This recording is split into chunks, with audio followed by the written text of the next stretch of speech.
जुड़ी हुई बड़ी खबर। पाकिस्तान के भोलारी एयरबेस पर हमले की तस्वीर सामने आई। इंडियन एयरफोर्स ने भोलारी एयरबेस पर स्ट्राइक की थी।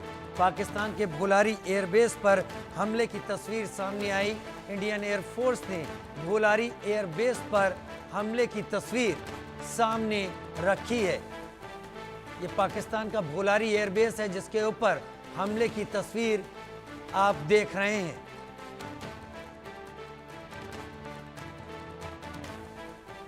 पाकिस्तान का भोलारी एयरबेस जिसको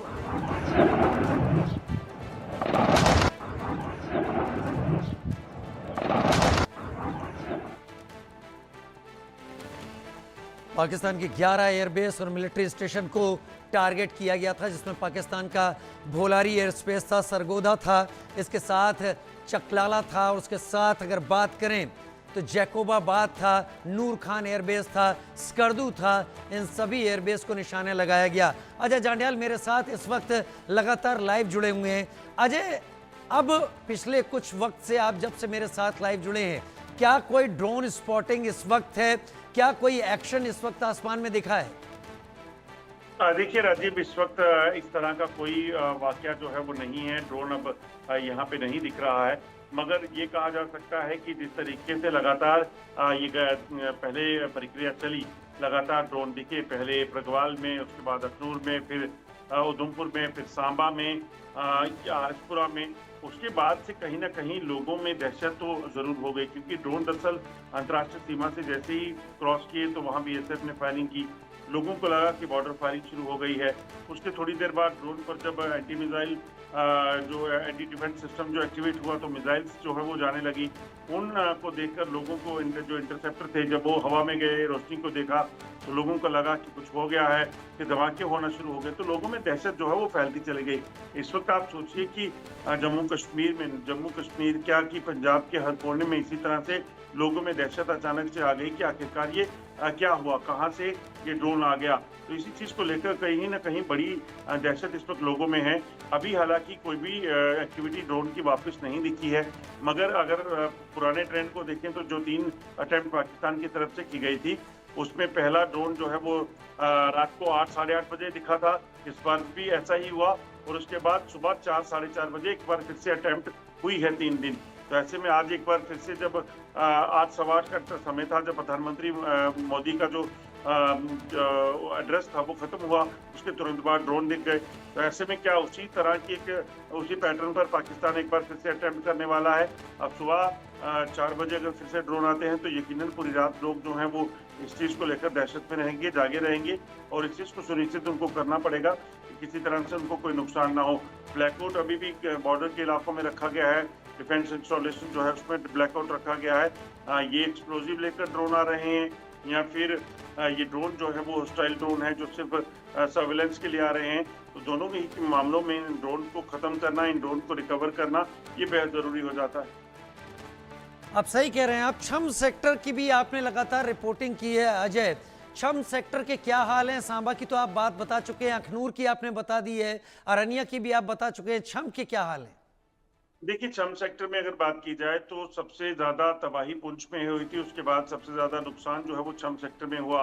हालांकि वहां पर जान नहीं किसी की गई है, मगर जिन लोगों के मकान धराशायी हुए हैं वो उससे कहीं ना कहीं कत्ल से कम नहीं समझते हैं, क्योंकि पूरे खून पसीने की कमाई पूरी उम्र की जो है वो कोई भी इंसान अपने घर बनाने में लगाता है।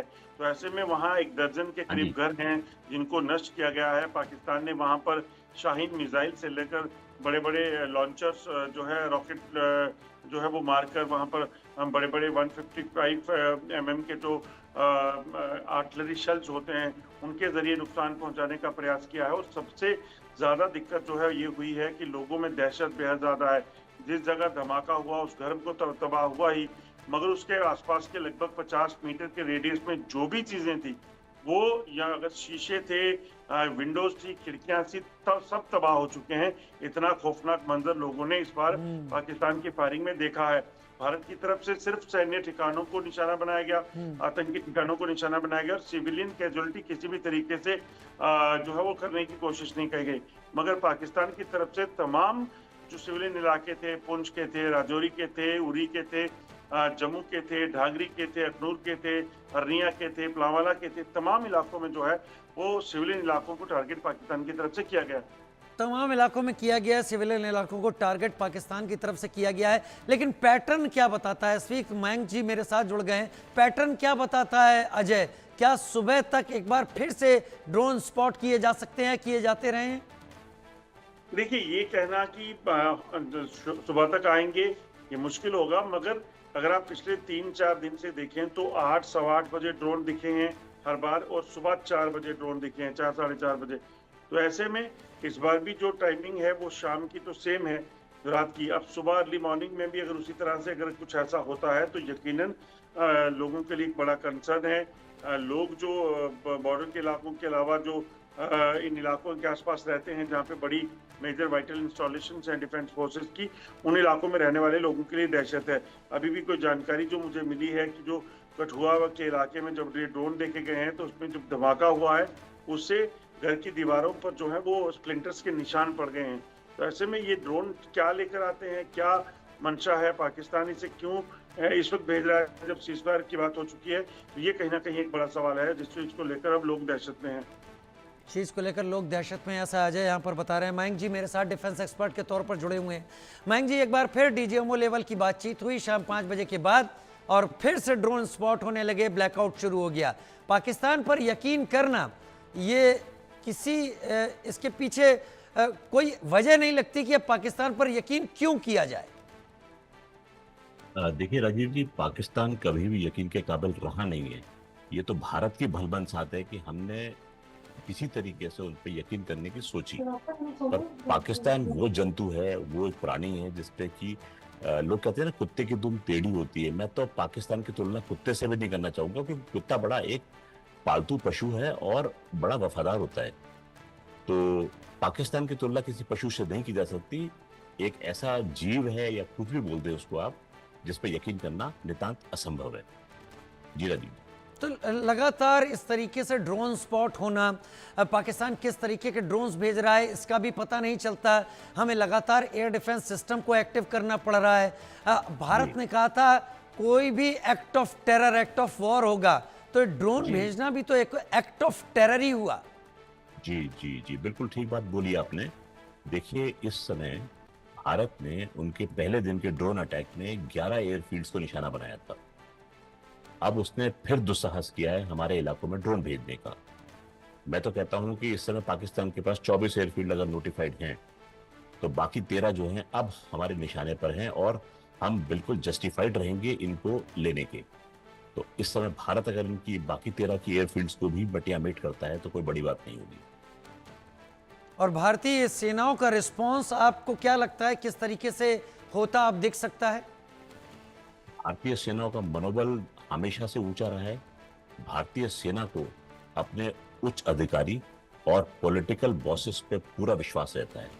जब भारतीय सेना लड़ती है, उसको पता है कि उसका पूरा देश 140 करोड़ का उसके पीछे खड़ा है, और भारतीय सेनाओं से कदाचित आशाएं इतनी रखी जाती हैं कि हमें एक सुपर ह्यूमन बीइंग बना दिया जाता है। जैसे कि था कि हम पीओ के लेके आ जाएंगे, ऐसी लोगों की सोच चल रही थी।